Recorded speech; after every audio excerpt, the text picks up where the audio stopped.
Well, there's a question. The question is, what is your mirror image? What is it you see when you look into the mirror? I mean, before you pretty up and stiffy up and put on your makeup and step into the salon and seal on the weave on and step up as a Bajan version of Celine Dion or Christina Aguilera, can you bear to look yourself in the mirror with your natural hair? Or do you live in fear of goat rolls and nigger knots? Do you run from the sun when it starts to get too hot because you cannot afford to get any darker? Do you really like what you see when you look into the mirror? What is your mirror image? Who is it you see when you peek down the sights of your imaginary firearm? Arm extended, imagination apprehended by the thought of doing harm to somebody young, like you, struggling to get through, like you, dressed like you, dark flesh like you, and just like you. A hair-triggered temper, quick to get vexed at the slightest error and inflict injury on the offending fella, especially if he look too similar to you. Could it be that homicide is really attempted suicide when you don't like what you see when you look into the mirror? What is your mirror image? When you look into the mirror, do you see a small developing island caught up in a tidal wave of globalization, forced to scrape scraps from the tables of foreign nations, still under obligation to the Queen of England? Or do you see the children of Bassa, the children of the Mau Mau of Kenya, the children of the Maroons of Jamaica, the children of Queen Nzinga, bringing the fight to the slave master and the colonizer? Do you see Toussaint, Christophe and Dessalines washing all France's armies clean? Do you see yourself as equally capable of facing fire hoses, guns and dogs like Dr. King and not getting vexed, capable of using any means necessary like Malcolm X to end political, economic oppression and terror? Or do you see a glorified, pacified house nigger when you look into the mirror? What is your mirror image? My mirror image will never allow me to see men like Horatio Nelson as a hero. I don't understand how any self-respecting Bajan could stand below his image to pay homage.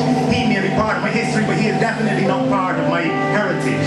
My heritage is made up of certain aspects of the past. Of the things that come before me, I seek to get a firm grasp. My task is to sift carefully through the debris of my history to find the best parts of me to salvage and use those parts in the resurrection of my mirror image. The rest, I just stop short of throwing in the garbage, cause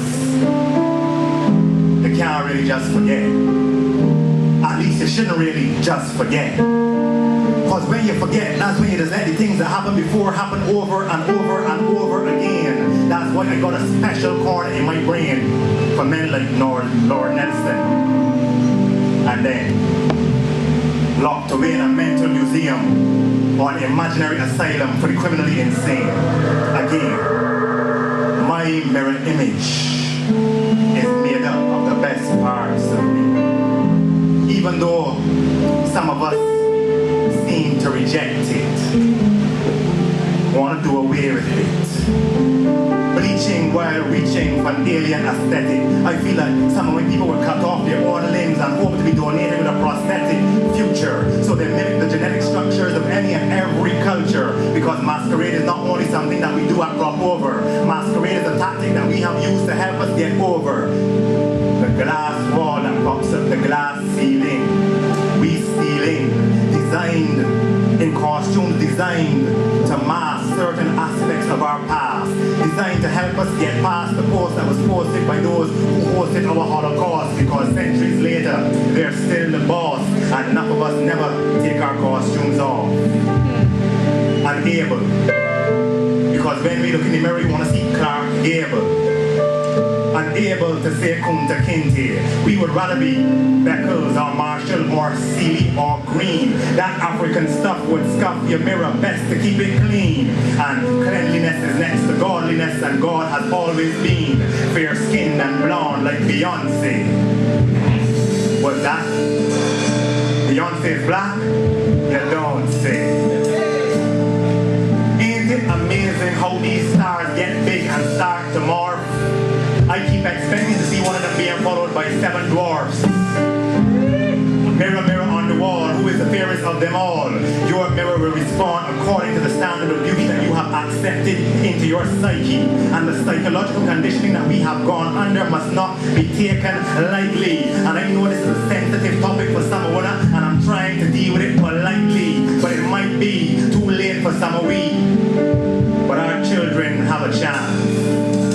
If we would stop plopping them down in front of the TV, where the images they see of themselves are too often less than healthy.